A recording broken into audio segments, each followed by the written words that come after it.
পিঠা কার কাছে কেমন লাগে? বাট আমার কাছে তো পিঠা খাওয়ার চেয়ে বানাতেই বেশি ভালো লাগে। আসসালামু আলাইকুম, কেমন আছেন সবাই? আশা করি যে যেখানে আছেন ভালো আছেন, সুস্থ আছেন। তো আবারও চলে আসলাম নতুন একটা ব্লগ ভিডিও নিয়ে।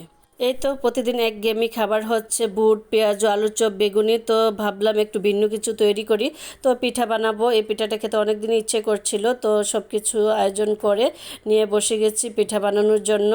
পিঠাটা খেতে আমার অনেক দিন ধরে ইচ্ছে করছে, তো ভালো করে আমি এখনও পারি না আমার আম্মাজানের মতো। তো এটা বানানোর কিছুদিন আগে, মানে রমজানের এক সপ্তাহ আগেও আমি এটা ট্রাই করেছি যে আমার আম্মাজানের মতো পারি কিনা। তো আমার আম্মাজান বানাতো এটা চালের গুঁড়া দিয়ে। তো ওই দিন আমি চালের গুঁড়া দিয়ে ডো তৈরি করেছি।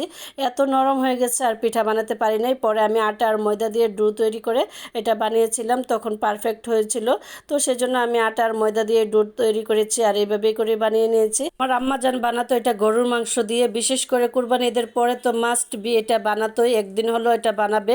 তো এটা খেতে আমার খুব ভালো লাগে। এই তো এই পিঠাগুলো আমি গরুর মাংস দিয়ে তৈরি করি নাই, মুরগির মাংস দিয়ে করেছি। তো নেক্সট টাইমে আমি গরুর মাংস দিয়েই পিঠা বানাবো। তো গরুর মাংস দিয়ে খেতে বেশি ভালো লাগে আর প্রত্যেকটা পিঠে অনেক সুন্দর হয়েছে আর খেতে অনেক মজা হয়েছিল। আর কি বলবো, যখন দেখবেন আপনার সন্তান পিঠা খেতে বা কোনো কিছু তৈরি করলে খেতে খুব আগ্রহ দেখায় বা খায় মজা করে, তাহলে কিন্তু আপনি পিঠা বানাতে ইচ্ছে করবে বা যে কোনো জিনিস তৈরি করতে ইচ্ছে করবে। আমার ছেলে একদমই কোনো কিছুই খেতে চায় না। এই যে পিঠা বানিয়েছি একবারের জন্য এসে দেখে নাই যে আমি কি বানাচ্ছি বা একটাও খাইয়ে দেখে নাই। তো আসলে কি বলবো, তারপরও আমার পিঠা চিড়া এগুলো বানাতে অনেক ভালো লাগে। আর আমার শ্বশুর তো অনেক পছন্দ করে, কিছুদিন পর পরে বলবে নাদিরা পিঠা বানাই দিও। তো সবাই পিঠাগুলো খেতে অনেক পছন্দ করে, সেই জন্য আমি আনন্দ নিয়ে সবার জন্যই পিঠাগুলো তৈরি করি, সবাই মিলেই খাই। এই তো এইভাবে করে আমি সবগুলো পিঠা বানিয়ে নিয়েছি, দেখেন কতটা সুন্দর হয়েছে। তো সবাই কমেন্ট করে জানাবেন যে পিঠাগুলো কেমন হয়েছে। তো এই পিঠা না সব কিছু ইফতারি ছিল নিচে, তো আমি আমার মতো করে এগুলো তৈরি করেছি। তো আমার যা তৈরি করেছে আলু চপ, বেগুনি, বুট, পেঁয়াজু সব কিছুই তৈরি করেছে। তো ইফতারিতে আমরা সবাই এগুলো খেয়েছি। আমার ছেলে যে কি পছন্দ করে মাঝে মাঝে আমি সেটাই ভুলে যাই। তো এই যে রুটি বানিয়ে 4 ভাগ করে ভেজে নিয়েছি, মানে ভিতরে পুর দেই নেই। তো এটাই খাবে। আর এখন ফল ফ্রুটও খাই না, এই যে তরমুজ এনে রেখে তরমুজও একবার খায় না।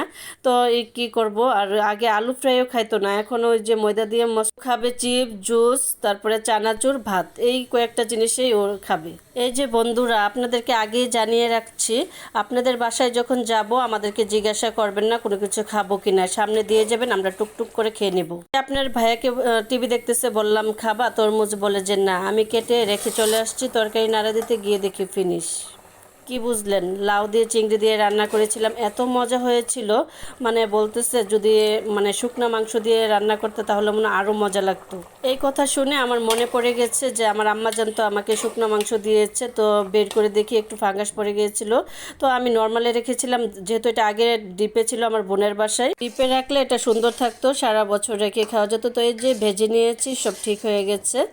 তো সবাই অনেক অনেক ভালো থাকবেন। আল্লাহ হাফেজ।